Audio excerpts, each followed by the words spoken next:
uh, kita start lagi lebih kurang 9 minit lagi. Kita start 9 suku lah. Tunggu semua masuk.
Alam tajuk apa? Lupa lah.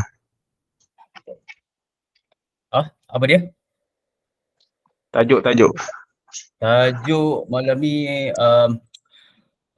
peranan trade marketing dan key account management dalam industri perancangan moden lah. Lebih kita santai-santai lah. Macam hari tu yang saya buat first itu kan. So just share some info macam tu lah.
Okay,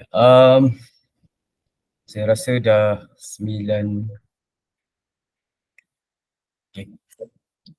Kita boleh start kot. Kalau ada yang datang kemudian tu saya just accept je lah. Okay, terima kasih kerana sudi join Borak Santai malam ni. Ini adalah yang kali kedua lah yang saya buat. Sebelum ni yang pertama 2 atau 3 minggu lepas saya ada buat. Tajuk dia tentang industri retail dan perkembangan semasa lah industri peruncitan. So tajuk pada kali ini adalah peranan trade marketing atau trade marketer dan key account management lah dalam industri peruncitan. So bagi siapa yang nak dia punya record, rakaman, saya dah record, cumanya saya tak akan send dalam platform YouTube, platform Facebook ke apa ke, saya akan upload dalam YouTube dan saya akan share lah nanti dalam platform FB, WhatsApp apa semua. Oh, suara tak kuat sekejap Suara boleh dengar tak sebelum tu? Clear tak? Sebab ada cakap suara tak clear.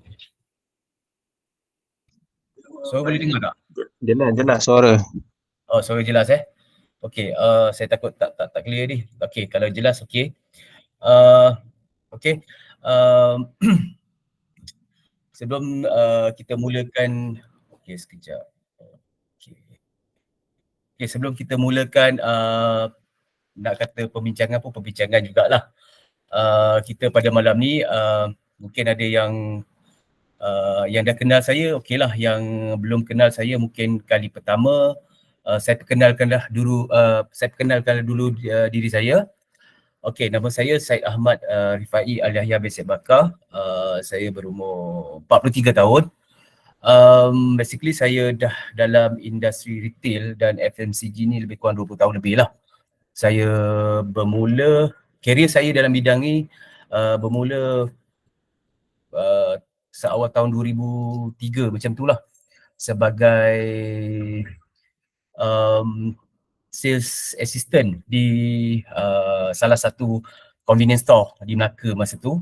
Masa saya baru habis belajar, so saya jadi sales assistant atau store associate lah, yang jaga cashier dekat kedai sebenarnya 24 jam tu, selama lebih kurang 7 bulan. Dan kemudiannya saya dapat transfer ke HQ dia sebagai merchandising clerk. Selepas tu lebih kurang 2 tahun saya being promoted to assistant officer dan seterusnya ke jawatan officer. Semuanya bahagian merchandising lah. Dan jawatan terakhir adalah merchandising executive lah, bahagian food service di kedai Sebenarnya 24 jam tu lah. Saya berada di syarikat tersebut ataupun nama sebenarnya adalah 7-Eleven lah, 7-Eleven Malaysia Sdn Bhd masa tu. Selama 9 tahun lebih. Antara syarikat yang paling lama lah saya duduk, kerana kenapa saya berada di 7-Eleven terlampau lama, sebabnya dalam masa yang sama saya ambil further study dalam degree lah. Sebab sebelum tu saya diploma, saya further study dalam degree dalam pengkhususan retail management di Open University. So lepas grad tahun 2012 saya join Aeon Co lah, Aeon Just Co, sebagai merchandiser. Merchandiser ni dia sebenarnya buyer lah, di HQ dia di Ceras, taman apa tak ingat. Salah satu ni lah, outlet dia memang ada HQ kat situ, di Aeon Co. Taman Maluri. Okey, saya fokus pada special project iaitu chip and frozen dan juga Delica. Delica ni food service lah. Bukan di Aeon lah, di Max Value Supermarket. Dia macam premium supermarket lah. So dekat sana saya lebih kurang 2 tahun lebih sebelum saya keluar dan join CP. CP ni Charoen Pokpan, company Thailand yang supply frozen meal, package meal dekat 7-Eleven lah. Adalah sekarang ni supermarket pun ada jual barang dia, CP. Even dia punya produk berasaskan ayam, FPP, further processing product macam nugget apa semua tu. So saya join that company setahun lebih. Dan saya keluar sekejap. Saya join Telaga Biru. Masa tu Ustaz Zahazan sekarang dah datuk, minta saya set up Halal Mart, iaitu bin Wahab Grocer di Sungai Buloh untuk set up dan dapatkan fund daripada bank untuk buka 10 outlet lah. So saya tolonglah pengurusan Telaga Biru untuk buka Bin Wahab Grocer yang pertama di Sungai Buloh, dan kemudiannya saya dapatkan fund lah. Kita buat paperwork semua, dapatkan fund untuk 10 outlet, lebih kurang total lebih kurang 3 juta, tapi saya push untuk dapatkan 4.5 million lah daripada bank muamalat masa tu. So once dah dapat dana tu, saya pass kepada management Telaga Biru dan saya keluar, sebab masa tu bila saya berada di sana lebih kurang 9 bulan lah untuk set up outlet dan juga dapatkan fund. Lepas tu Aeon panggil balik saya, tapi bukan di Aeon Co, di Aeon Big. So beza Aeon Co dengan Aeon Big ni, Aeon Co ni di bawah Malaysia, dia satu grup dengan Aeon Credit. Manakala Aeon Big ni di bawah Aeon ASEAN, dia memang direct Jepun lah. So di Aeon Big saya specialize in Japanese food, sushi, bento dan sebagainya lah. So di Aeon Big juga saya bertanggungjawab dalam membentuk central kitchen ataupun dapur berpusat, di mana kita prepare all the Japanese food ni dekat dapur berpusat ni di Aeon Big Subang HQ dia, dan kita hantar ke outlet-outlet di sekitar Lembah Kelang lah. Saya di sana lebih kurang setahun lebih juga, tapi ada masa tu Aeon Big ada isu restructure. Dia restructure balik dia punya organisation. So saya bukan nak kata bukan dicampak lah, tersenarai untuk masuk operation lah. So saya sebenarnya dah tak nak pergi operation dah, sebab operation masa kat 7-Eleven tu okey lah kot. Saya quit masa tu, dan saya join Village Grocer sebagai CM lah, category manager, fokus pada chip and frozen, barangan sejuk beku dan barangan chill lah. So di Village Grocer saya bertanggungjawab dalam membangunkan kategori chip and frozen lah, di samping membantu pihak operasi membuka outlet-outlet baru. Antara outlet yang saya terlibat dah dalam pembukaan outlet baru ni adalah cawangan di Melawati Mall, Plaza Arcadia di Desa Park City, mana lagi, Bangsa South dan sebagainya lah. So saya di sana lebih kurang 1 year plus. Kemudian saya dapat offer Segi Fresh. Okay, Segi Fresh ni kenapa saya join, sebab saya dapat masih lagi bahagian merchandising, tapi saya dapat pendedahan baru. Saya jaga barangan komoditi macam beras, minyak masak dan sebagainya lah. So di Segi Fresh saya dapat pengalaman baru, iaitu banyak berurusan dengan badan-badan kerajaan lah, contohnya Kabinet HCP tentang harga-harga kawalan atau lesen menjual beras ni, sebab saya bertanggungjawab dalam barangan komoditi. So tapi di Segi Fresh less than 1 year lah, pasalnya Segi Fresh masa tu ada isu macam mana, dia ada isu dengan supplier masa tu lah. Sekarang dah okey dah. Banyak yang saya tak boleh buat lah.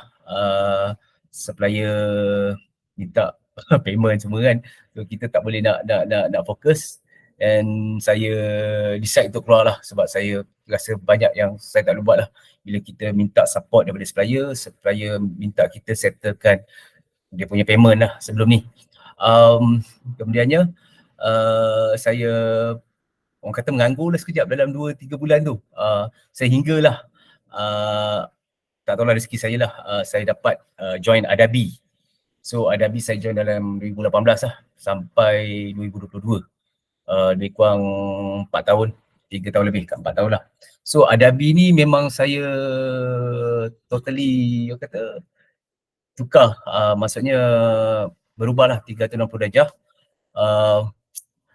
Saya mengakulah saya banyak terhutang dengan Adabi, di mana masa dekat Adabi lah saya banyak tambah networking, lepas tu banyak belajar benda baru lah masa di Adabi. Termasuklah kita start develop modern trade. Sebelum ni Adabi memang dia fokus pada modern trade, tapi tak tak semualah, dia cuma fokus pada Giant, Maidin. Tapi bila kita masuk as a trade marketing manager masa tu, saya develop team trade marketing lah di Adabi, dan kita start lah explore market-market baru atau pasar raya barulah. Antara yang saya yang saya dapat buka account lah di Adabi adalah seperti Caltech Express Point, EcoShop, TF Value, 99 Speedmart dan sebagainya lah. Yang mana yang sebelum ni macam KK-Mart yang kita ada account yang dia tapi tak orang kata tak aktif lah buat promotion, dan kita start buat balik. Dan dalam masa yang sama saya push untuk buat event lah. Contohnya banyaklah event kita buat macam Carnival Adabi di Aeon, di Aeon Big dan sebagainya. Dan antara pencapaian yang saya rasa saya ingat sampai sekarang lah, di Adabi kita pernah listing barang lah. Listing barang di Aeon masa tu ada 15 SKU, 15 SKU for free. Tak ada sebarang charge dikenakan, sebab masa tu saya negotiate dengan buyer dia untuk kita waive that listing fee, tapi kita buat carnival lah. Carnival Adabi secara besar-besaran di 2 outlet, satu di Aeon AU2 dan satu lagi di Nilai. Ni sebelum PKP lah, 2019 macam tu. So selain daripada tu, sebab boleh katakan hubungan saya agak baiklah dengan Aeon, kita dapat peluang yang Aeon berikan, dan saya pun tak pernah termimpi dapat peluang tu, di mana mereka bagi peluang untuk Adabi turut serta dalam penulisan artikel di majalah The CEO Magazine. So The CEO Magazine ni dia majalah international. So biasanya dia di Asia Tenggara, Europe dan US lah dia punya pembaca. So dan the best part, management Adabi bagi peluang kepada saya untuk tulis artikel tentang Adabi tu dalam majalah tu. So saya ingat lagi edisi Julai 2021. So memang artikel tu keluar lah tentang Adabi dalam The CEO Magazine.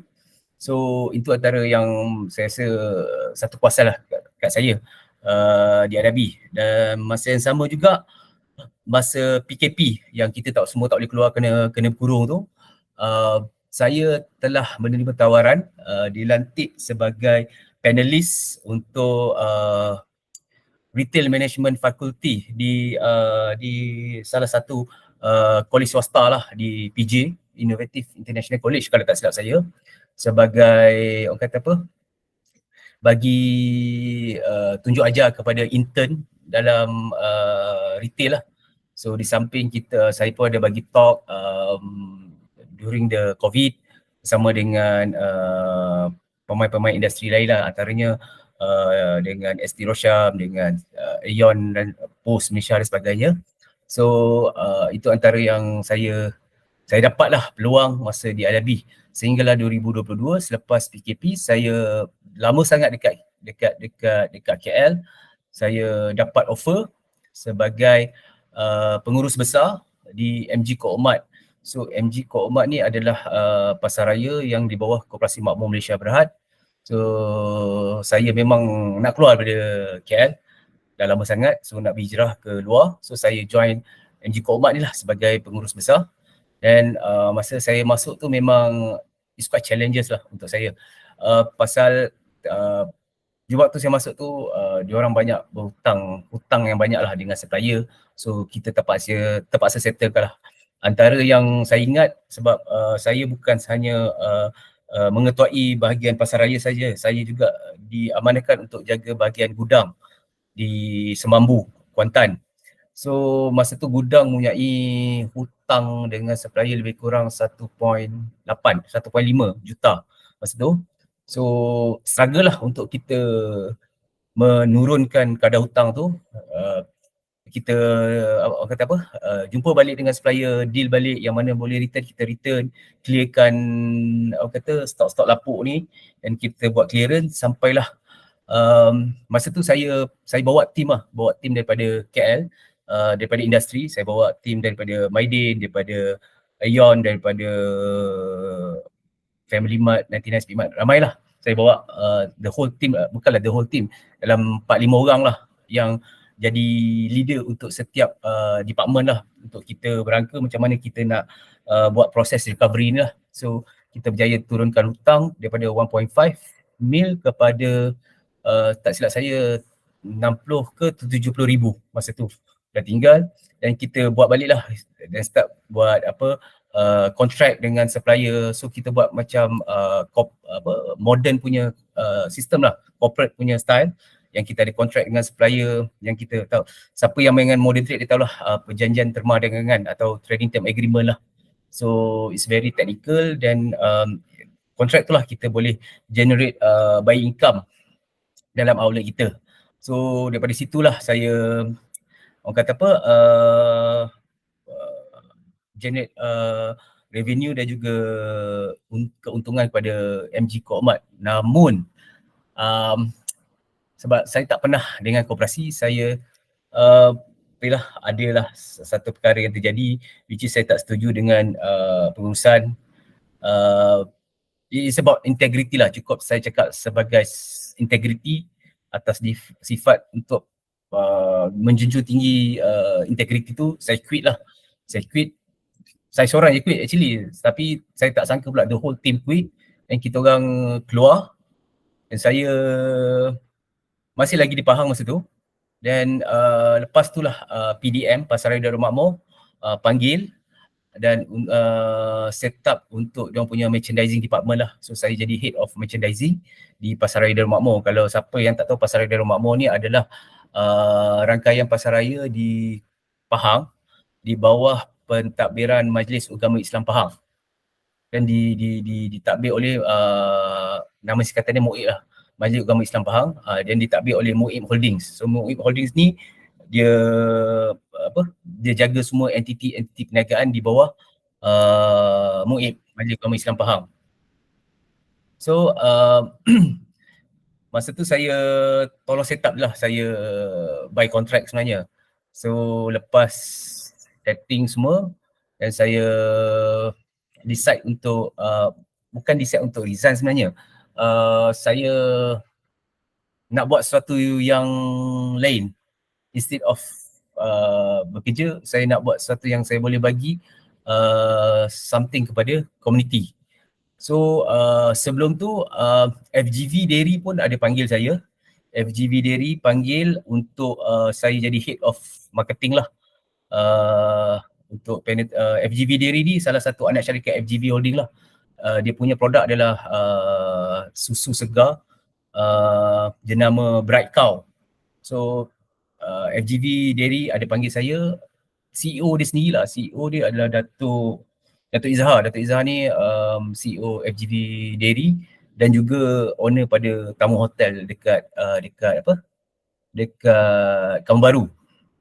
So Datuk ni saya dah kenal lah sebelum ni, masa dekat MG Koopmart, sebab dia penasihat juga. So dia panggil saya, tapi saya cakap secara terus terang, saya cakap saya tolak lah. Saya tak nak lagi join mana-mana company walaupun gaji yang diberikan agak lumayan. So saya kata saya nak bagi balik apa yang saya ada kepada komuniti. Sehinggalah saya buat training lah.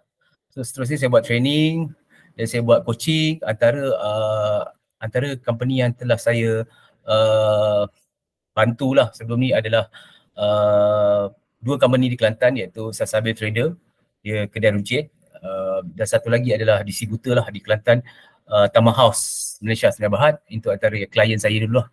Dan ada juga yang saya buat certain course untuk pasaraya lain lah. Contohnya di Perlis, saya ada guide dia untuk macam mana buat promotion.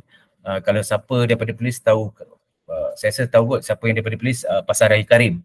Itu antara klien saya lah, Pasaraya Karim. Dan sekarang ni pun saya ada attach dengan satu company distributor yang saya tolong lah.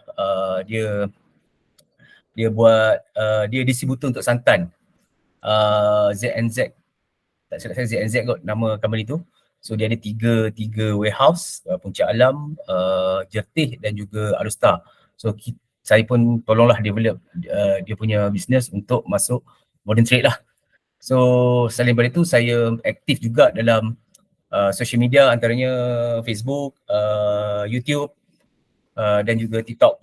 So bagi siapa yang selalu mengikuti saya, tahulah saya selalu bagi buat posting, buat video untuk bagi orang kata info lah tentang retail.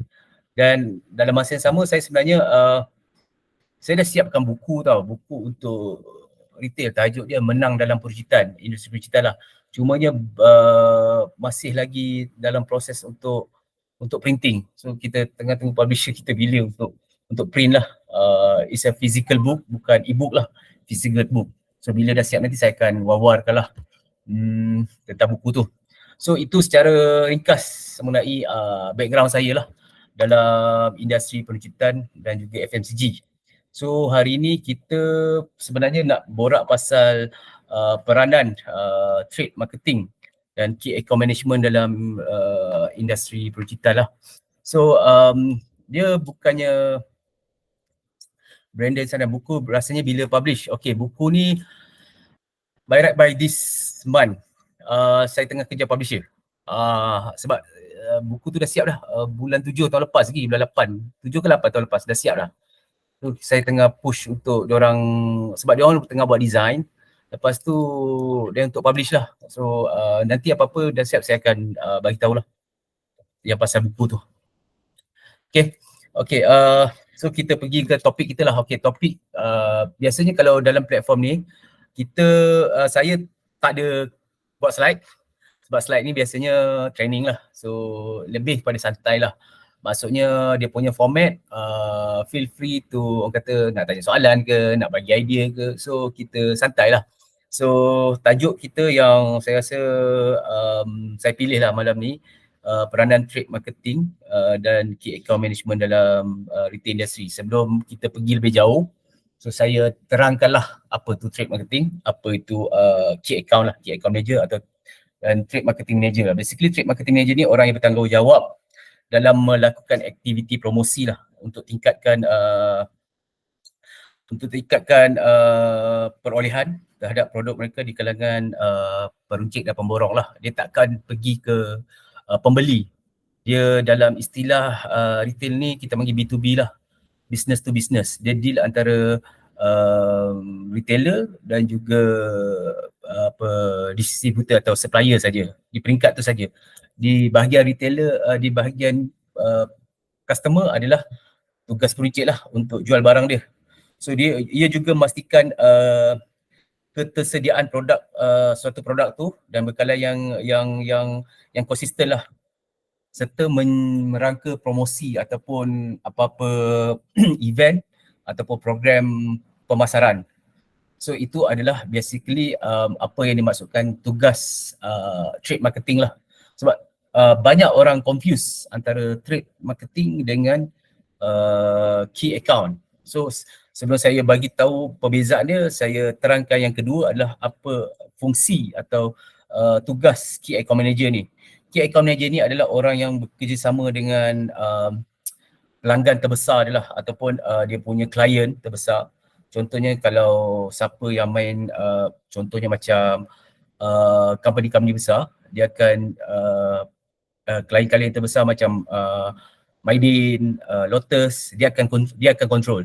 The rest yang macam yang kecil-kecil, yang wholesaler ataupun general trade, kedai-kedai runcit ni, dia akan serahkan kepada distributor. So orang yang jaga akaun-akaun besar ni lah kita panggil key account, key account manager atau pengurus akaun utama lah. Dia fokus akaun-akaun utama yang memberikan sale yang tinggi lah.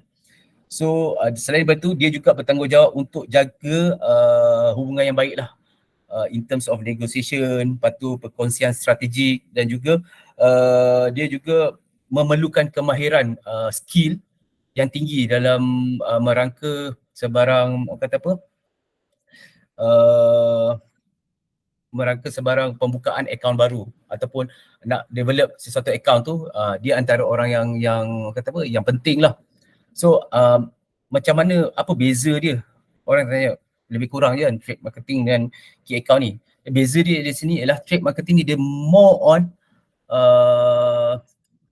event ataupun more on the promotion side, ataupun dia nak rangka promosi ataupun event ataupun marketing strategi adalah di bawah trade marketing. Dia akan pegang that budget. Key account pula dia lebih kepada untuk dia nak buka account baru in terms of listing, opening account, lepas tu negotiate on the trading term. Trading term ni orang kata apa, perjanjian terma dagangan di antara retailer dan juga supplier lah. So ini tugas trade market key account manager. So biasa macam di Adabi dulu, saya relate lah apa yang saya buat di Adabi. Okay, masa di Adabi saya pegang dua benda ni. Trade marketing pun saya, key account pun saya. Cumanya Adabi punya structure dia tak adalah direct dengan company besar ni. Dia ada dia punya distributor lah, dia panggil HTO, High Traffic Outlet punya distributor. Dia akan jaga account-account besar ni.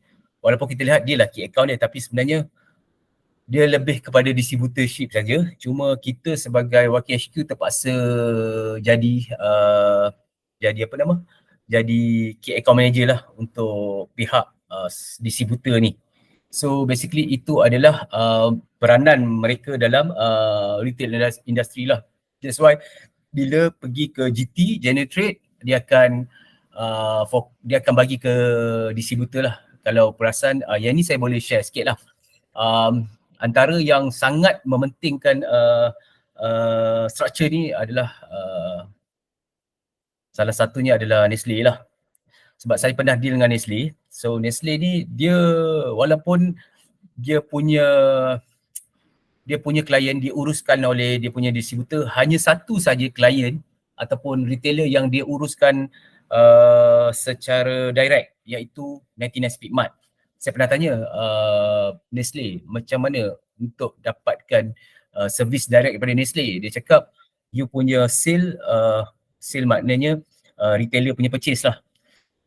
Setiap bulan kena konsisten 30 juta dan baru you layak untuk dapat servis daripada Nestle. So yang entitled tu cuma 99 Speedmart je lah yang sekarang ni yang berjaya. Yang lain semua guna distributor. So itulah basically apa yang dikatakan peranan trade marketing dan key account manager lah dalam retail industry. Cumanya ada juga, kalau biasanya yang akan problem kat sini adalah IKS atau SME. Bila dia nak masuk, dia nak main retail punya industri lah. Saya bagi contoh, saya tak perlu sebut nama lah. Ada a few kawan-kawan saya yang buat distributorship lah. Dia manufacturer. Dia nak main modern trade macam big player, tapi dia tak faham konsep modern trade ni macam mana. Sebab modern trade ni, kita main modern trade ni maksudnya pasaran modern lah yang besar-besar ni. Dia kena faham. Bila main dengan modern trade ni, satu dia kena faham tentang margin. Yang structure margin modern trade ni beza dengan traditional. Saya jelaskan. Seperti yang kita tahu, dalam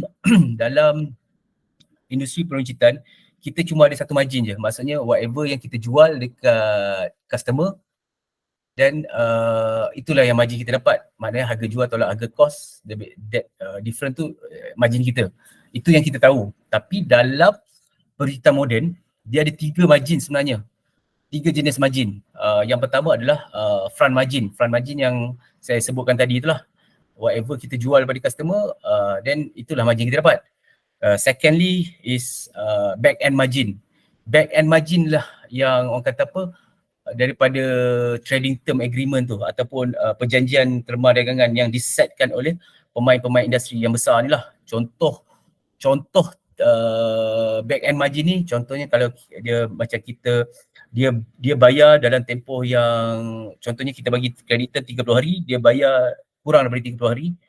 So dia akan minta early payment discount, berapa persen, 2%, 3%. That is, yang percentage tu lah kita panggil back end margin. Ataupun dia ada, kita hantar ke DC ataupun gudang dia, dan gudang dia akan hantar ke outlet dia orang. So itu pun kita panggil sebagai DC charges tu sebagai dia punya back end margin juga. Itu dipanggil back end margin lah. Maknanya margin yang diperolehi daripada supplier. Di peringkat retailer dia akan perolehi back end margin tu daripada supplier lah. Dan yang ketiga adalah commercial margin. Commercial margin ni gabungan back end dengan front margin lah. So dia punya orang kata margin sebenar dia. Itu yang kebanyakannya peruncit besar dia orang macam mana dia orang boleh survive dekat situ. Pasal dia orang ada satu dipanggil back end tu lah yang banyak menyelamatkan, bukanlah menyelamatkan, at least sebagai kata mengisi kelompongan margin dia yang dia tak capai daripada customer, dia akan minta daripada supplier lah. So basically ini yang biasanya kalau SME food manufacturer yang berstatus SME nak main dengan modern trade, dia orang kena faham benda ni. Sebab pengalaman saya masa saya jadi buyer di VG, Village Grocer, ada satu supplier frozen lah, samosa frozen kata saya. Dia nak listing barang, tapi saya bagi dia masuk ke Ontaikim lah, OTK. Ontaikim ni salah satu pasaraya yang di bawah VG jugalah. Masa tu dia ada 3 outlet je, di Gombak, Puchong dan Sentul. Saya cakap you just masuk yang OTK, you jangan masuk dekat VG, sebab VG saya takut dia tak boleh tak boleh nak maintain dia punya production lah. Okay, so bila kita minta rebate, okay, katakan saya minta masa tu ada dia dah bagi quotation, dia bagi okay berapa margin kita dapat bila kita jual sekian harga, dia punya recommended selling price. Tapi of course lah sebagai buyer, KPI kita adalah buy income. Buy income ni maksudnya rebate yang kita minta daripada supplier. So saya cuma minta 4% fixed rebate. Maknanya rebate yang setiap kali kita bayar payment kita tolak 4% lah. Bahasa mudah ialah duit pau lah. Nak bagi faham mudah, duit pau lah. So 4%. Dia kata okay, boleh. So saya cakap, betul ke? Baik abang balik, kira balik dan bagi tahu saya. So bila balik, dia kira balik dan 2-3 hari lepas dia call saya, oh saya tak boleh lah sebab saya punya margin jadi nipis. So itu yang biasanya orang nak main, siapa yang jumpa saya nak main modern trade, saya akan bagi tahu tu lah, kena bersedia dari segi back end. Tapi sekarang ni trend sekarang banyak yang dah tak nak fokus pada back end. Maksudnya peringkat supplier lah. Banyak yang tak nak fokus pada back end, dia orang lebih rela bagi competitive cost kepada retailer. Pasalnya dia tahu kalau dia bagi back end ni berapa ROI dia boleh dapat. Sebab kena faham, kadang-kadang ada buyer, saya tahulah game buyer ni, kadang-kadang dia orang ambil back end tu, end of the day dia akan delete barang tu, padahal sakit dekat supplier lah. ROI tak dapat lagi, tiba-tiba barang dah kena delete. Selalu jadi macam tu lah. That's why dah banyak orang kata syarikat pergitan ni dah tukar strategi. Dia dah tahu sebab supplier ni dah tak berapa nak layan semua benda yang pasal margin belakang ni. So dia fokus pada contohnya salah satu listing fee. Okay, listing fee dia akan cakap okay, tak apa, masuk dulu, kita tengok selama 3 bulan, lepas tu kita buat sales review. Kalau sale dia okay, then you jadi permanent lah. Permanent baru di charge. Kalau tak jadi permanent, dia tak charge lah. Orang kata tempoh percubaan lah. So bukan banyak lah, dah segelintir retailer dah ke arah itu. So sebab dia faham trend distributor sekarang, especially yang big player lah. Sebab kena faham, big player ni contohnya saya boleh bagi contoh sebagai Pepsi dan Coca-Cola lah. Ini pengalaman saya masa kat 7-Eleven. Pepsi dan Coca-Cola, bila kita charge sewa chiller, dia orang borak. Dia akan borak, okay, orang Pepsi akan borak dengan orang Coke, berapa 7-Eleven bagi. So macam mana kita nak sepakat yang harga kita tak lari jauh dan dan kalau you dapat contoh Coca-Cola dapat that kata contract dari 7-Eleven, Pepsi boleh gunakan dia untuk push another company lain. So diorang ada diorang punya, macam ni cakap lah, lebih kurang macam katal lah kot. So dia berbincang. That's why saya tahu benda ni bila saya join supply side. So saya pun terlibat juga dalam perbincangan macam ni. Masa saya kat Dabi, saya pun ada berborak dengan kompetitor Dabi. Bila bulan puasa kita akan jumpa, saya tak nak sebutlah nama brand tu, tapi memang saya jumpa dengan dia punya managing director with my CEO. Kita jumpa dekat satu tempat dan kita setkan harga. So you nak buat promotion, kita nak setkan harga whatever lah in terms of promosi ke apa, make sure Adabi dan this brand kita punya price tak lari jauh. So kita pun ada buat benda tu. Benda tu lah saya belajar bila saya masuk dalam peringkat supplier. So kebanyakan supplier pun dah smart, dia tak macam dulu. So dia aware benda-benda macam ni sebab ramai sangat yang daripada supplier masuk buyer, lepas tu jadi supplier balik. So diorang dah ceritakan benda-benda ni lah. So ini yang berlaku lah dalam industri retail sekarang. Dan instead ada juga supplier yang tak nak langsung masuk dalam modern punya pasar raya atau kedai-kedai runcit moden.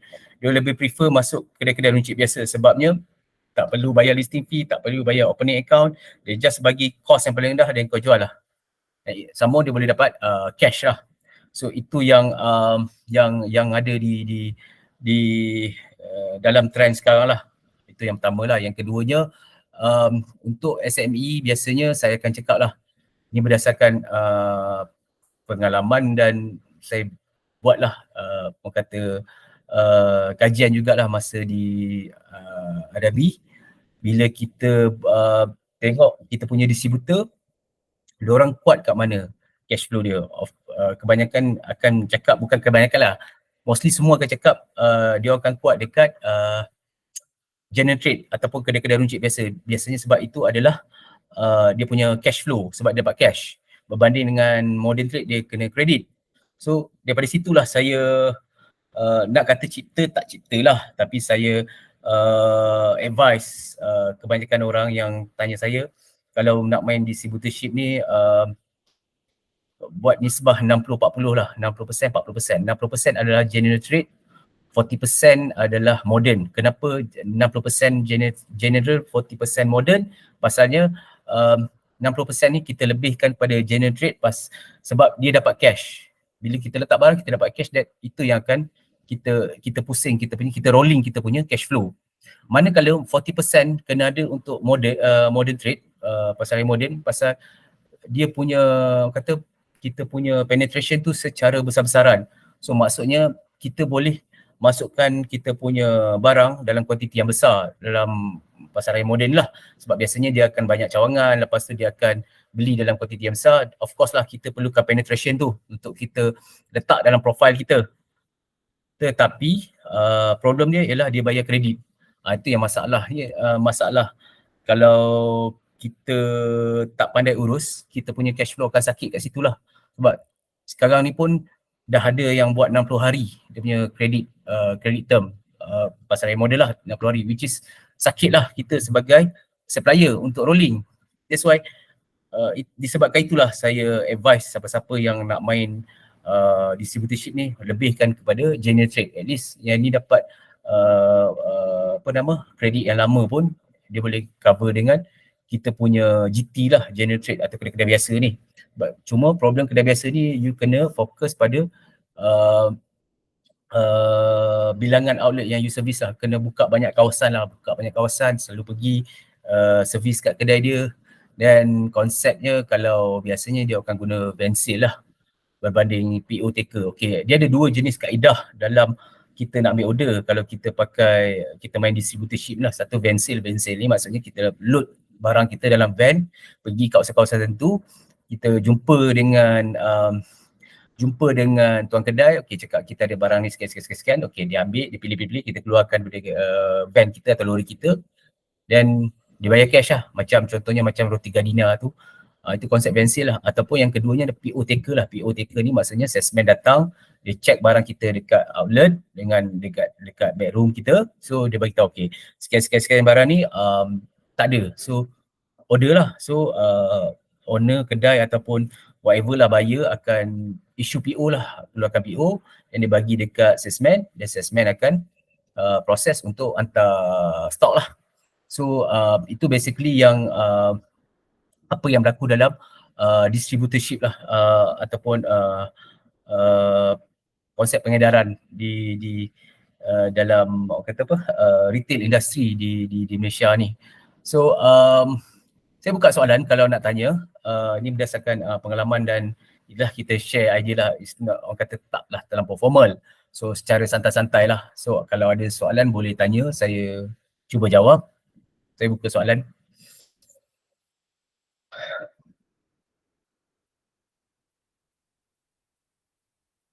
Okey, tumpang tanya. Okey, kejap ya. Ada mudah mai ada tanya soalan sekejap.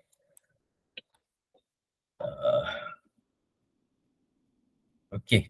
Assalamualaikum coach. Tumpang tanya, kalau deal dengan pemborong besar macam mana nak win-win situation, sebab deal dengan mereka ni macam dengan MT juga, sebab payment term juga tak macam GT. Okey. Mudah mai bagi tahu. Assalamualaikum coach. Tumpang tanya, kalau deal dengan pemborong besar macam mana nak win-win situation, sebab deal dengan mereka ni macam deal dengan MT juga, sebab payment term juga tak macam GT. Okey. Yang ni okey, ya. Sebab banyak dah yang jenis macam ni, diorang buat macam MT lah, pemborong ni. So biasanya apa yang saya buat dulu masa saya deal dengan pemborong ni, kita ada bagi terms lah, tapi untuk pastikan dia orang bayar, kita biasanya kita buat first kita buat 3 kali cash punya transaksi lah. Lepas tu bila dia bayar 3 kali transaksi tu kita bagi kredit, but kita offer dia dari segi lain lah. Satunya untuk dia galakkan bayar sama ada cash atau bayar cepat, walaupun dia 30 hari dia cuba bayar 7 hari. Satu, kita bagi early payment discount. Keduanya kita bagi some kind of orang kata apa, trade offer yang boleh kita ni lah. Macam contohnya dia beli sekian stok, dia dapat free stok, macam contoh 10 carton free stok, 10 carton free, 10 carton beli free satu stok. Macam tu yang kita, dengan syarat dia punya ni early payment discount. Dengan syarat dia cuba bayar awal lah.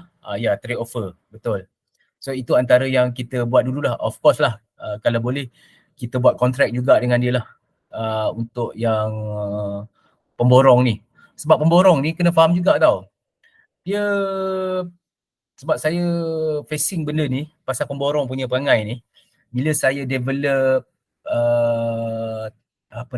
Sasabil, memang betul dia akan minta kredit kat kita dekat kilang ataupun whatever lah, main distributor ke. Tapi bila dia pergi dekat kedai rujak, dia tak bagi pun benda tu. Dia minta cash juga. That means dia dah untung kat situ. Ada satu pemborong yang paling besar di Kelantan, saya tak nak mention lah nama dia. Kita nak order barang dia, kita kena bayar dulu. Barang tu tak sampai lagi, kena bayar dulu. Kalau tidak, lori dia tak gerak pun datang kat kedai kita. Sampai macam tu sekali. So kita kena faham, pemborong ni dia, sebab dia faham kawasan tu dan dia terlalu, orang kata apa, terlalu selesa dekat kawasan tu. Macam abang besar lah kawasan tu kan. So dia tahu retailer yang dekat kawasan tu akan cari dia sebagai orang kata untuk dapatkan stok. Walhal kalau ikutkan, kita boleh je patahkan, bukan patahkan lah, teruk sangat bahasa tu. Macam kita boleh ada alternatif lain lah sebenarnya untuk dapatkan stok.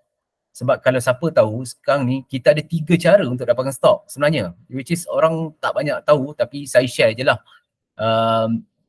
Kita sebagai supplier pun boleh take note lah benda ni, which is sebagai info lah. Dia terus offer pada kredit. Ya, sebelum tu saya jawab dulu mudah mai ni.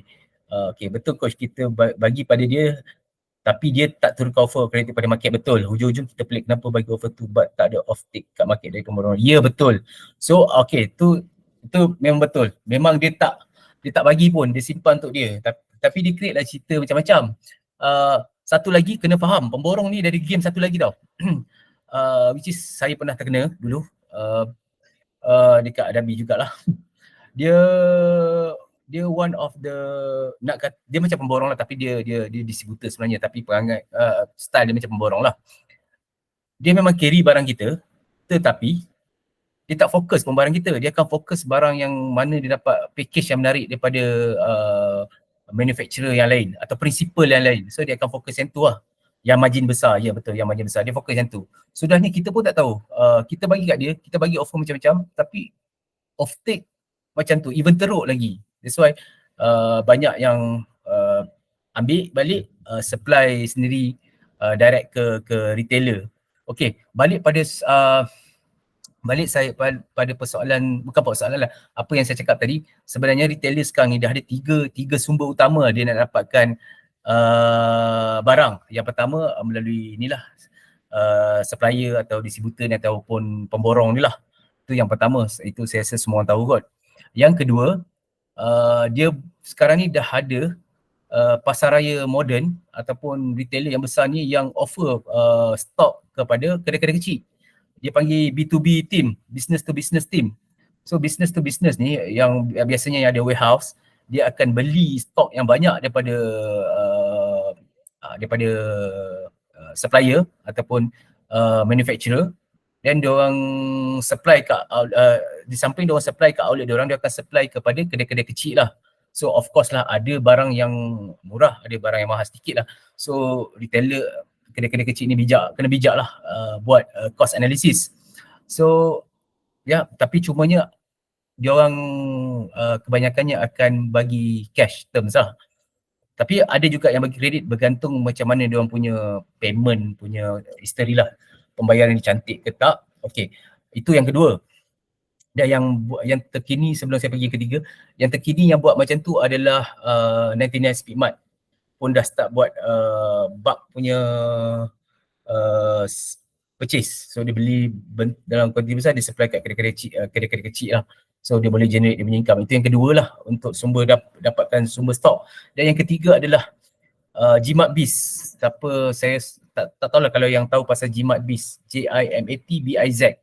Jimat Biz ni dia satu agensi, dia berkolaborasi dengan Angkasa. Of course, macam mana dia dapat dana? Of course lah, daripada Angkasa lah.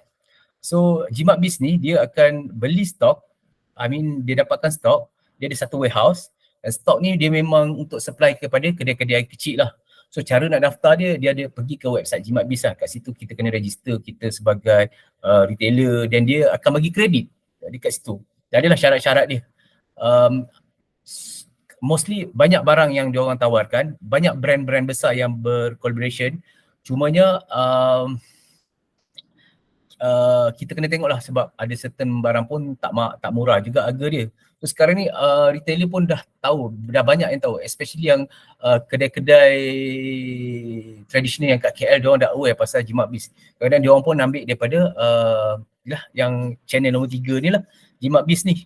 So basically kita kena faham lah, sebab sekarang ni dengan teknologi internet, semua orang dah boleh explore lah untuk dapatkan stok dengan harga yang murah. Dan kena ingat, bagi yang itu yang tradisional tau, peruncit tradisional. Yang peruncit moden pula, kita kena faham kat sini, peruncit moden, buyer, contohnya buyer lah, maksud saya buyer.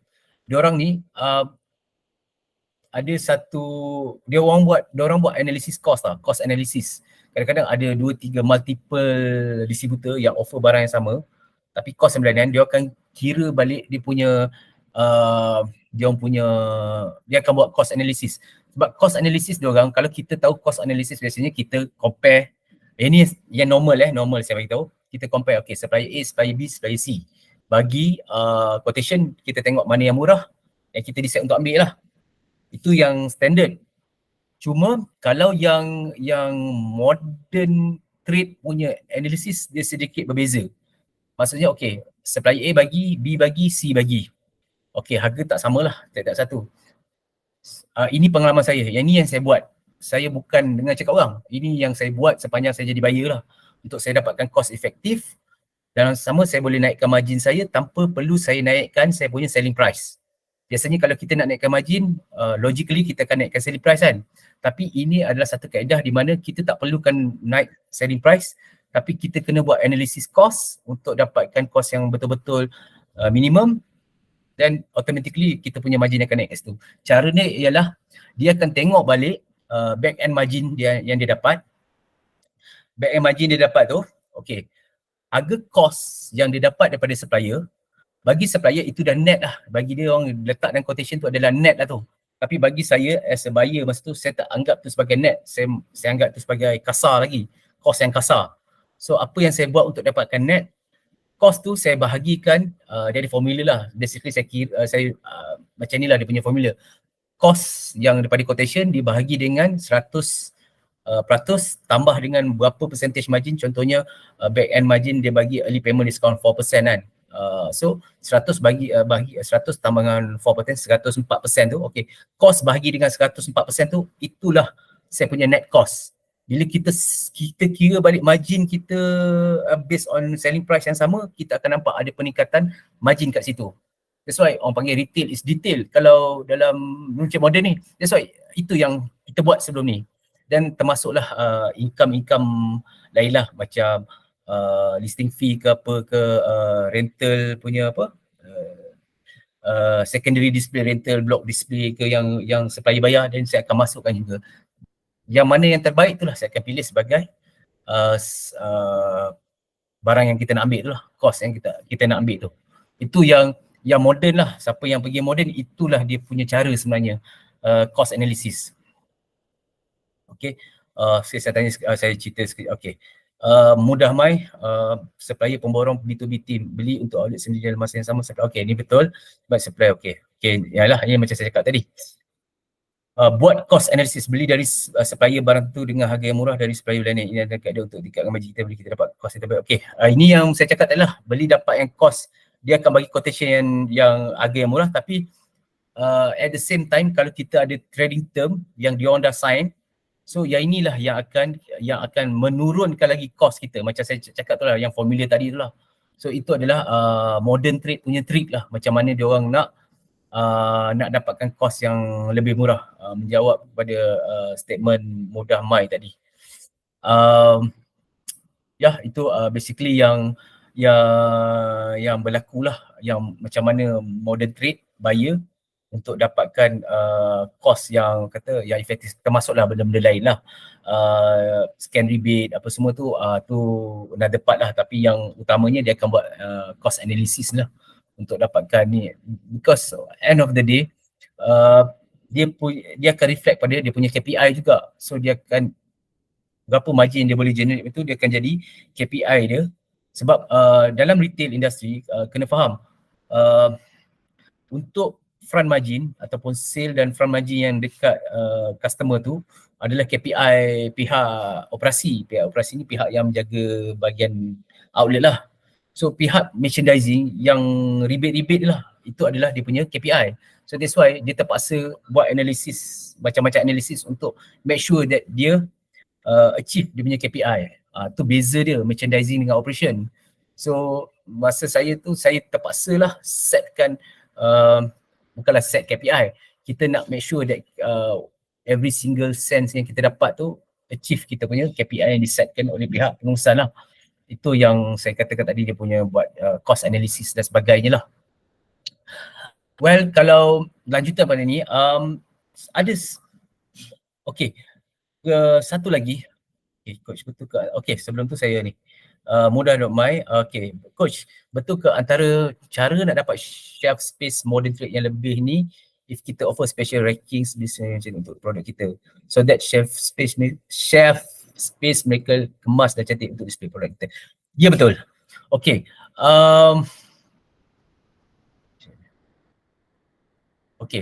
Sebenarnya macam ni. Display shelf lah sebenarnya.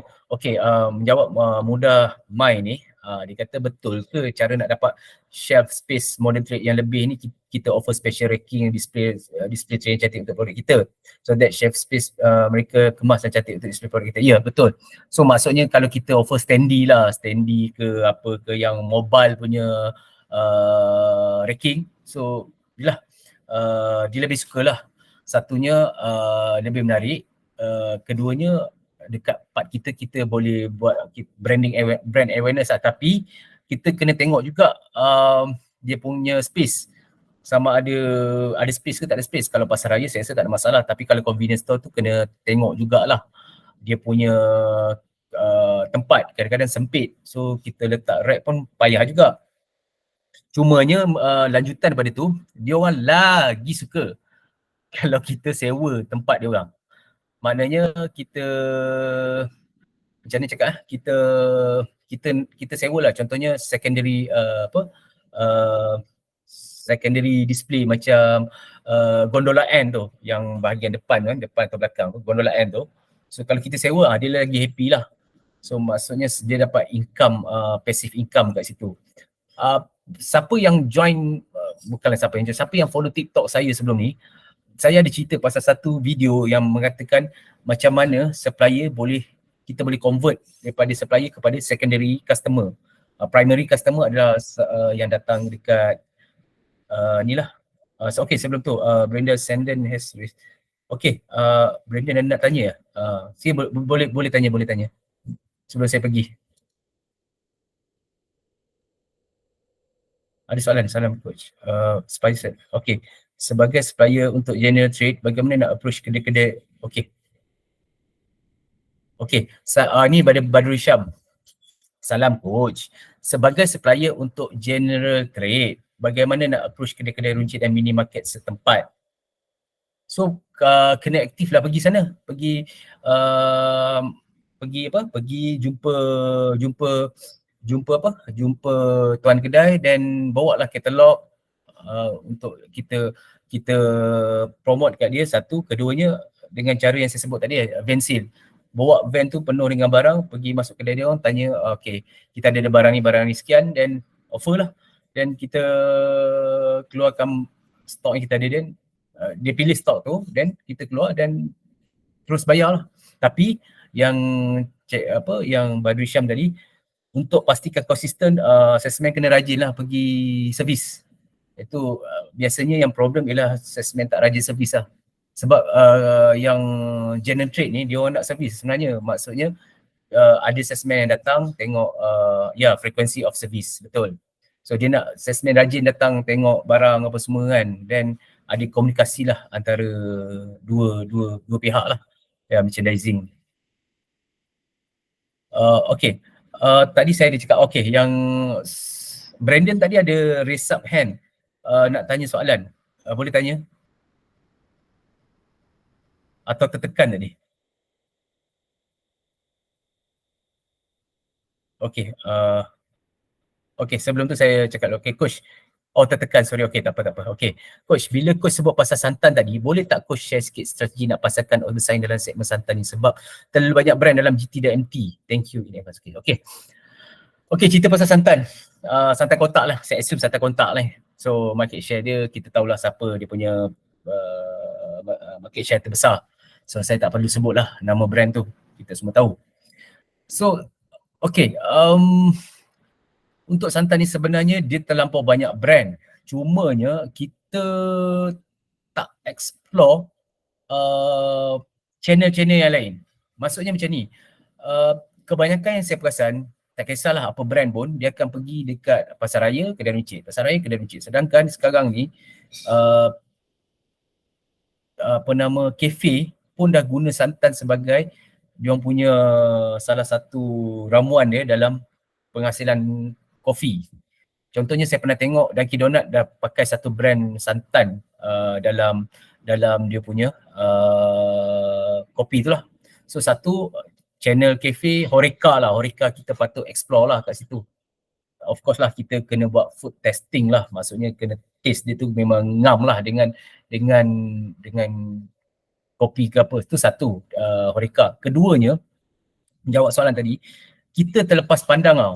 bila kita pergi contohnya pasar raya besar, saya bagi satu contoh Aeon, Aeon atau Aeon Big lah. Dia ada dua segmen tau dalam dia punya ni. Satu is retail, supermarket lah. Satu lagi food service ataupun ready to eat punya section. Macam contoh Delica ke apa benda kan. So kita terlepas pandang, kita tak approach pun yang tu. Bila saya buat distributorship sebelum, saya akan fokus juga kat bahagian dia punya food service ni. Sebab food service dia tak memerlukan tak perlukan packaging yang cantik. Sebenarnya dia cuma packaging yang togen pun tak apa dah. Pasal dia bukan nak jual barang tu, dia nak gunakan dalam dia orang punya menu atau dalam dia punya produk. So why not yang santan-santan ni approach juga bahagian food service ni. Yalah, dia ada juga buat makanan yang berasaskan santan, nasi lemak ke apa. Why not kita push juga kat dia orang. Sebab Horeca pula, kalau hotel ni kita faham, kalau kita pergi dia depend pada chef. So maknanya tak konsisten. Tapi another orang kata approach ialah dengan segmen yang ni lah, yang bahagian food service yang dalam pasar raya moden ni. Salah contohnya macam Aeon tu lah, Delica tu dia ada buat nasi lemak tu kan. So why not kita approach dia orang. Tapi of course lah dia akan minta yang bukan yang packaging yang biasa tu lah, mungkin yang 1 liter ke, sebab dia akan penggunaan yang banyak lah. So itu salah satulah yang boleh di consider lah untuk main dengan segmen santan. Kalau kita nak main pasar raya channel yang biasa ni, sebab dia orang dah carry sampai 8 brand. Ada satu pasar raya tu sampai 8 brand. Dia orang terpaksa buat orang kata apa, terpaksa narrow down kan dia punya brand. Maksud terpaksa kecilkan dia punya segmen santan ni, jadikan kepada 5 atau 4. So kita sebagai new player ni susah lah nak masuk, sebab yang ada pun dia nak kecilkan. So why not kita pergi yang segmen-segmen yang orang terlepas pandang lah, yang chef recommendation, yang kita terlepas pandang lah, yang macam RTE punya section dalam pasar raya moden ni. So maybe kita boleh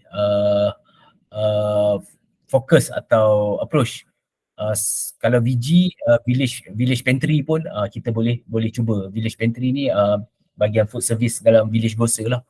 So antara saya punya advice lah, sebab sebenarnya diorang pun approach barang-barang yang macam ni lah, contohnya santan ni untuk diorang punya menu. Sebabnya of course lah kena ada food testing untuk pastikan diorang punya taste lah. Saya bagi satu contoh lah. Ini pengalaman saya. Pengalaman ni bukan lama lah. Pengalaman yang baru-baru ni je. Minggu lepas ke 2 minggu lepas, kalau tak silap saya lah. Okay. Siapa tahu pasal Post Shop? Post Shop ni adalah kedai seberneka jenama Post Shop di bawah Pos Malaysia. So dia dah ada sekarang ni 11 outlet kalau tak silap saya. Dia nak buka lagi 20 ke 30 outlet tahun ni. Which is dia dapat satu fund yang besar lah daripada DRB Highcom. So one of the saya punya partner lah, bukan partner lah, klien saya, dia supply santan untuk santan kotak daripada Sri Lanka. So kita approach Post Shop dan kita dah pun masuk dalam Post Shop ni. So satu kita approach di bahagian retail. Maksudnya di bahagian retail section lah. Kita jual yang satu kotak tu dekat chef dia. Satu lagi kita approach bahagian food service dia. Dan di mana kita buat kopi guna santan kotak ni lah. So kita ada buat food testing minggu lepas kot dekat HQ dia, dekat Daya Bumi. Dan kita all the bosses try our coffee yang gunakan kita ni santan tu lah. So nice, diorang suka. Cumanya sekarang ni dalam proses dari segi more on quotation lah, pricing. Nak tunjuknya selain pada kami approach dekat retail pack, kami juga approach dekat bahagian food service, which is boleh digunakan oleh Cik Badrul ke apa tadi yang tanya segmen daripada MTGT. Itulah saya tak, bahagian food service pun kita boleh try lah untuk kita expand kita punya market. untuk santan lah.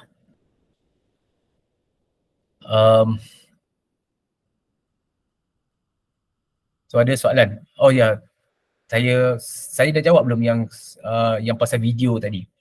Saya belum jawab tapi saya ulang balik lah yang pasal video tu. Macam mana kita nak convert supplier kepada secondary customer kita. So dengan cara ialah bila dia bayar ada komitmen dengan rental lah. Maksudnya dia buat blog, dia bayar sewa kat kita dan secara tak langsung dia jadi macam customer lah untuk retailer tu. So itu yang retailer buat macam mana dia nak orang kata apa mempelbagaikan dia punya income dekat outlet tu selain daripada ialah customer walk in. Satu, keduanya pun sekarang pun banyak retailer yang dah guna orang kata apa? Yang dah guna bukan gunalah, dia gunakan dia supply kat kedai-kedai atau restoran, kedai-kedai makan. Maksudnya dia beli dalam bentuk pukal juga dan dia jual pada kedai-kedai makan. Maksudnya another customer dia orang lah. So mungkin komitmen kedai makan tu sebulan dia akan ambil RM1,000 atau RM1,500. So dia dah ada orang kata guarantee income kat situ. So banyaklah kedai-kedai runcit pun dah ke arah kreatif dalam mencari customer. Tidak hanya macam yang dulu kita terima customer datang outlet berbelanja dan itulah income kita. So dia orang pun dah ke arah cari customer keluar. So itu antara yang kata apa bukan tabiat lah, kaedah barulah traditional retailers ni sekarang. So dia orang pun dah cari customer luar. Saya bagi contoh lah yang apa yang saya buat dekat Sasabil Trader dekat Kelantan ni. Kita ada buat satu sistem, bukanlah sistem lah, macam satu SOP lah. Setiap supplier yang nak masuk barang, walaupun kedai runcit, nak masuk barang, kita wajibkan diorang isi agreement lah, trading term agreement, TTA. Tapi TTA ni bukanlah, sebab ramai supplier yang agak skeptical dengan TTA ni. Dia ingat kita nak pau duit lah, bayar rebate ni. Sebenarnya fungsi TTA tu bukan semata-mata nak pau duit supplier, nak minta back end margin. No. Fungsi TTA ni macam kita nak bagi tahu yang supplier ni memang ada partner dengan business partnership dengan kita. That's why perlu ada kontrak. Even kita nak buka account dengan retailer pun kita akan minta dia isi credit application form kalau dia pakai kredit, dan kita minta form 93449, betul. So itu yang saya cuba nak educate retailer juga. Dia perlu ada satu orang kata satu agreement yang mana contohnya TTA lah. Dalam kesnya TTA, kita nakkan informasi macam contohnya nama supplier, registration number dia, contact person dia siapa, lepas tu terms dia macam mana, that's it. Yang bahagian-bahagian listing fee ke, secondary display rental ke, itu semua kita akan letak sebagai not applicable lah. So kalau kita minta, memang supplier takkan bagilah sebab dah setakat 1-2 outlet memang dia takkan layan lah. So tapi dia lebih kepada untuk kita sebagai kita ada rekod supplier pun ada rekod kita. Kalau ada apa-apa hal esok, contohnya dia nak buka outlet, so dia tahulah macam mana dia nak cari supplier sebab ada rekod perjanjian tu. So itu yang saya cuba guide di peringkat peruncit juga. Dan dalam sama saya kena inform dekat supplier, jangan terlalu takut untuk, jangan terlalu fobia dengan trading term ni. Kadang-kadang trading term ni yang ada terms tu, of course lah kita pandai-pandai lah kita buat simulation macam mana kita nak squeeze mana ni. Tapi yang macam kedai-kedai runcit yang keluarkan trading term ni, diorang sebenarnya bukannya nak charge supplier, tapi nak record diorang. So diorang ada file untuk diorang simpan data-data supplier ni. Kalau apa-apa hal, kalau ada isu pasal suatu produk dia tahu supplier mana nak cari. Kalau ada isu pasal, bukan isu lah, nak buka outlet baru, supplier mana dia nak cari untuk supply ke outlet yang baru tu lah. That's why trading term agreement ni penting sebenarnya, bukan sekadar nak pau supplier je, tapi dia lebih kepada satu rekod yang bertulis di mana kita simpan orang kata apa, semua data supplier ni untuk kemudahan di masa akan datang. Even kalau nak buat audit pun, dia akan tengoklah semua rekod-rekod ni. Itu problem dengan kedai-kedai runcit ni. Sebab apa? Bila saya find out, kebanyakan kedai runcit yang bila dia orang buat close account, bila ada apa year end punya audit ke apa ke, dia orang sangkut kat bab ni lah. Kat supplier memang akan lepas sebab supplier semua ada data retailer, tapi retailer tak ada data supplier. Itulah maksud saya, kena lah win-win lah kat situ. Dan satu lagi biasa kebanyakan kalau siapa tahu pasal Matterhorn ke apa yang ice cream tu, yang dekat dia punya office kat Taman Loh lah kot. Ini lagi best. Dia memang tak ada dah pergi modern trade. Semua dia main GT je.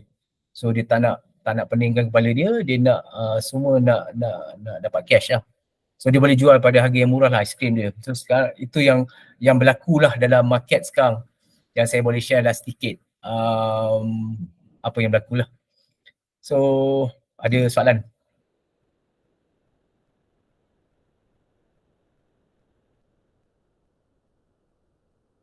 Soalan nak tanya? Saya buka.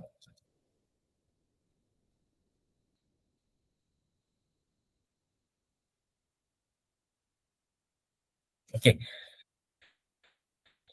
Okay, sharing sikit coach. Okay, consumer punya, okay ada soalan. Okay, sharing sikit coach. Consumer punya awareness tentang santan ni, ramai tak sedar ada beza santan kelapa dan krim. Ya betul. Mostly beli krim kelapa dari brand leader ni tapi dia compare dengan santan kelapa punya kedekatan. Confirm krim. Ya betul. Itu Mudah Mai tu, itu sangat betul lah.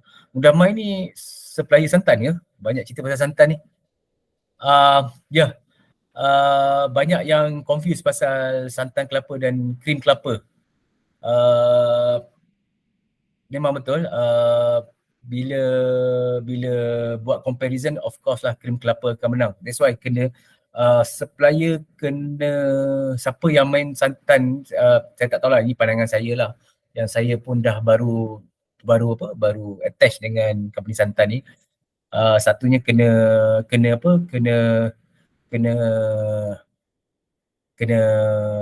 educate lah retailer pasal beza krim dengan santan ni lah, krim kelapa dengan santan kelapa ni. Sebab kebanyakannya ialah confused, dia ingat santan dengan krim ni adalah benda yang sama.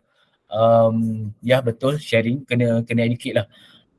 Apa yang kita buat lah sekarang ni, whatever yang macam yang company yang saya attach ni, setiap kali kita jumpa buyer, kita akan explain apa beza krim kelapa dengan santan kelapa. Satu, keduanya apa beza santan kelapa yang kami carry berbanding dengan brand lain. So dia educate kat situ, dan kita buat food testing lah untuk yakinkan buyer ataupun tuan punya kedai lah. Of course lah, yang penting kena educate diorang. Sebab kebanyakan customer, bukan kata customer lah, owner kedai atau retailer ni, dia anggap benda yang sama je. Tapi sebenarnya krim dengan santan ni, krim kelapa dengan santan kelapa ni ada dua benda yang beza. Ada buyer yang tahulah, ada kalau junior buyer dia tak apa nak tahu lah. Sebab dia bagi orang, okay, even though you are santan, you bagi tahu you adalah santan, then the rest yang dia carry dekat dia punya outlet tu krim, dia don't care. Sebab dia kata, yang macam Mudah Mai cakap lah tadi, pasal kepekatan satu hal lah, lepas tu pricing lah, bla bla bla bla, berapa rebate bagi dia. That's why kita kena educate, kita kena bagi dia, kalau boleh lah set satu masa untuk food testing lah, bagi dia tahu beza krim kelapa dengan santan kelapa. Itu yang kita buat sebenarnya bila saya deal dengan ni lah. Okay, satu lagi. Coach, ada tak pengalaman coach kita kena game dengan kedai runcit yang ambil barang kita tapi overnight? Okay. Bila dia panggil kita datang, kedai dia kosong. Ya, ada. Ada dulu. Okay. Sebenarnya yang ini ada dia punya cara tau sebenarnya. Saya tak tahulah. Mungkin ada yang kat sini memang tahu benda ni. Tapi saya share lah. Kalau bagi siapa yang tak tahu, mungkin boleh take note. kalau boleh lah kita insurancekan kita punya barang. Kita insurancekan kita punya barang, dipanggil trade insurance lah. So barang kita insurancekan. Trade insurance ni biasanya Alliance Bank lah. Alliance Bank ada offer this kind of service lah. So yang saya tahu requirement dia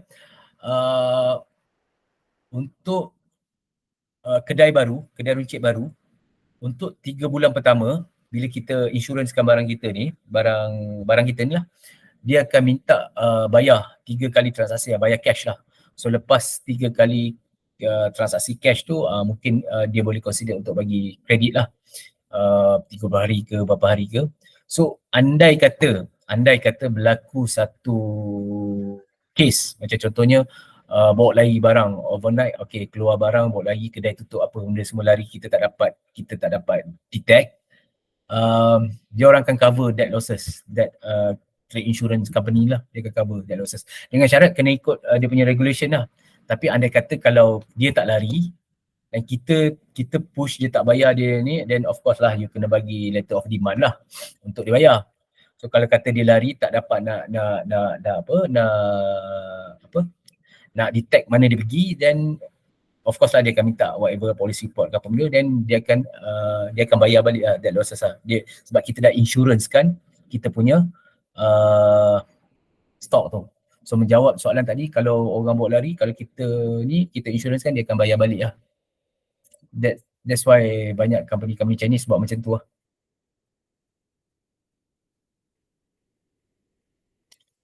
Soalan?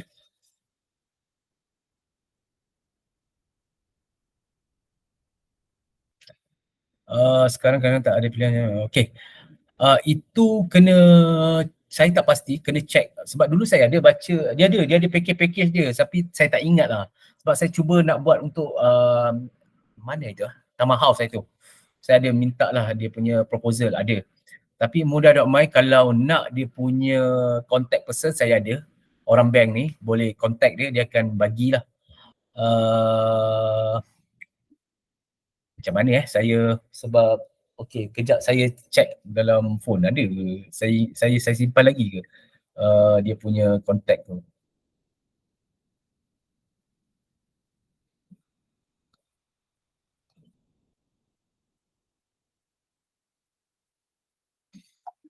Oh, saya ada simpan lagi percent charge dia. Cumanya kalau sebab ni nombor personal, cumanya kalau ni boleh PM saya lah kalau nak nombor tu, sebab saya tak boleh bagi sebarangan kan nombor orang kan. So kalau nak boleh PM saya kat nombor ni dan saya bagilah. Dan boleh deal dengan dia lah. Soalan lain?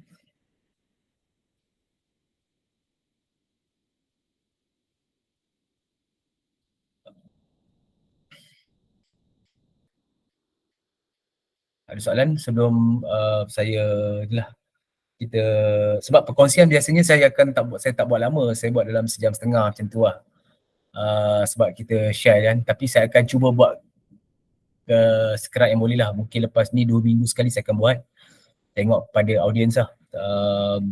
Kita akan share whatever yang ni, sharing again coach santan kelapa kandungan lemak dia, okay, sharing again coach santan kelapa kandungan lemak dia 90%, kelapa 20%, sharing je coach. Okay, ya, betul.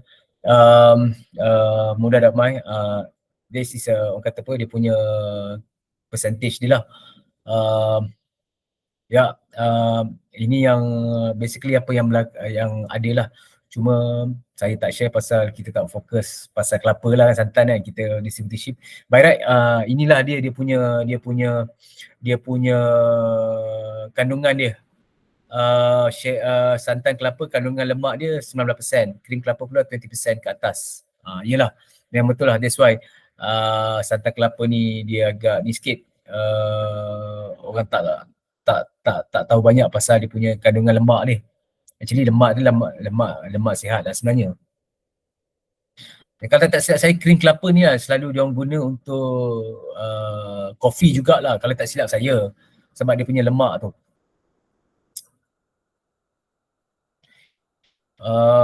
ada soalan sebelum kita tamatkan kita punya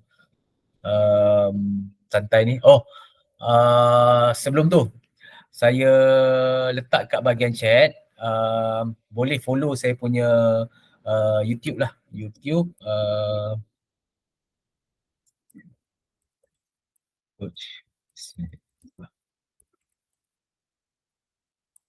ni YouTube saya, TikTok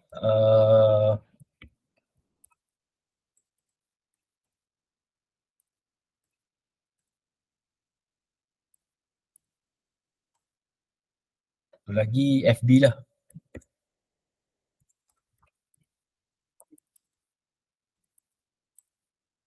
Uh,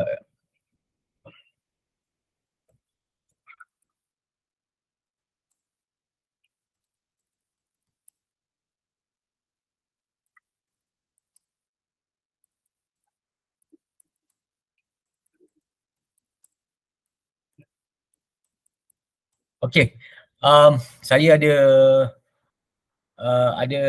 empat channel yang boleh follow. Satu YouTube Coach Syed Ahmad, TikTok Coach_SY8, FB Syed Ahmad, forum FB Malaysia SME Retail Forum. Okey, Mudah Amal ada lagi satu soalan Coach, macam mana nak atasi kalau kita nak masuk runcit tapi dia nak ambil dengan pemborong kita sebab dapat harga lagi murah dan kredit lebih lama sedangkan kita dah invest tim GT. Macam mana nak balancekan atau elakkan masalah ni? Senang cerita,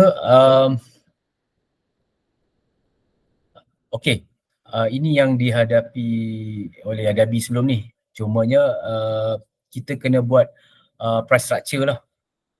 Saya rasa kalau macam ni, kalau kita boleh main harga sebenarnya. Sebab kalau kita retail, kita kena buat satu, saya boleh guide macam ni lah. Boleh bagi pandangan lah. Tapi terpulang macam mana nak adjust Okey, kita kalau distributor ni kita kena ada dua harga. Satu wholesale dengan harga retail. So wholesale ni lah pukal lah.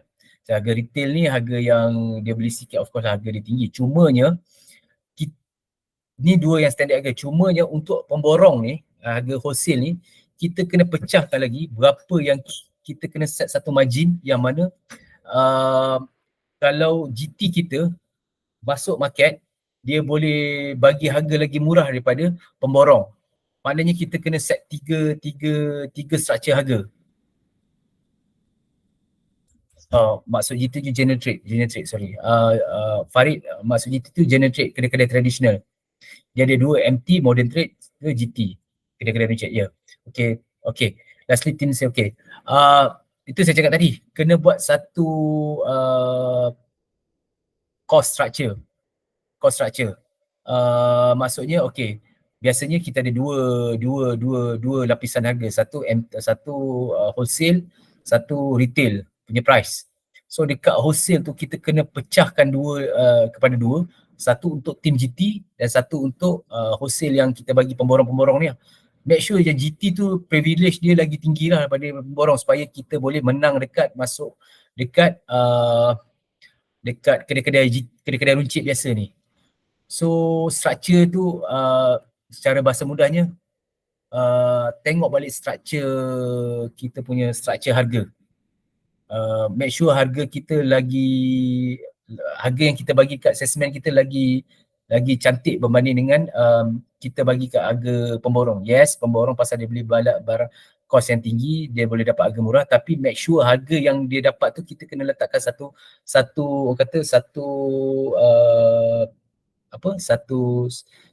penanda lah yang dia tak boleh lagi murah pada tu. Sebab lagi murah pada tu kita kena bagi kepada kita punya GT punya team.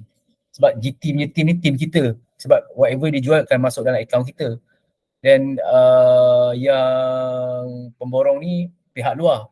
So saranan saya create satu lagi layer harga antara harga wholesale ni. Ada satu lagi harga team kita, harga GT team kita. That means dia punya GT team kita carry lagi rendah pada wholesale bawa kepada peruncit. Itu yang saya sarankan lah sebab base pada pengalaman saya dekat Adabi dulu, bila kita banyak attach dengan distributor Adabi, sebab distributor Adabi ni bukan pihak luar, anak syarikat. So dia akan buat macam tu untuk dia bukan dia nak bunuh wholesale tu, cuma dia untuk dia kurangkan wholesale tu pergi kacau dia punya market. Tapi kena kira balik lah semua calculation, semua cost kena kira balik lah. Maksud saya macam tu lah, kena tengok balik structure cost kita. Mudah mai. Okay, Mak Farid, saya nak buka kedai frozen tapi nak letak juga minyak dan gula. Macam mana nak dapatkan harga borong tu? Nak dapat harga borong kena beli dalam bentuk bukal lah. Kuantiti kena banyak dan insyaAllah boleh dapat harga murah lah. Ya, saya pun ada buat kelas untuk costing. Nanti saya akan maklumkan lah. So, ada soalan sebelum kita tamatkan kita punya perbincangan atau live malam ni? Okay, macam saya cakap tadi, boleh follow lah yang platform yang saya dah tulis tadi ni, FB lah, TikTok lah. So lepas ni mungkin saya akan buat ni lah, saya akan buat podcast. Kita akan ada actually kawan-kawan saya dalam retail juga, kita akan panggil dia pergi kat studio, sebab saya ada studio saya dekat Kuantan. So kita akan invite, mungkin untuk tempat dulu dekat player kat Kuantan dulu ke, atau lepas ni kita cari yang dalam KL untuk kita buat podcast lah, bincang pasal retail distributorship ni. Dan kita akan macam KS lah, tapi tak adalah sehebat KS. So kita akan buat lah benda-benda macam ni lah akan datang. Tapi sekarang ni, buat masa sekarang, saya lebih kepada perkongsian macam ni lah. So insyaAllah akan datang kita akan buat macam ni lagi lah. Okay, kalau tak ada soalan, saya tamatkan lah kita punya perbincangan santai ni untuk malam ni. InsyaAllah akan ada lagi topik-topik lain yang saya akan share, kupas untuk sharing lah. At least sama-sama dapat ilmu.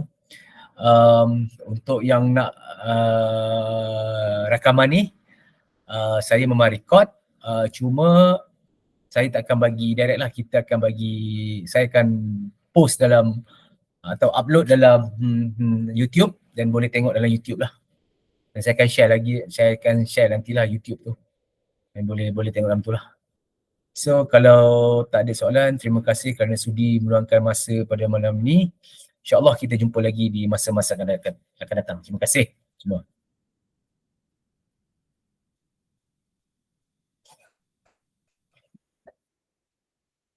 Salam.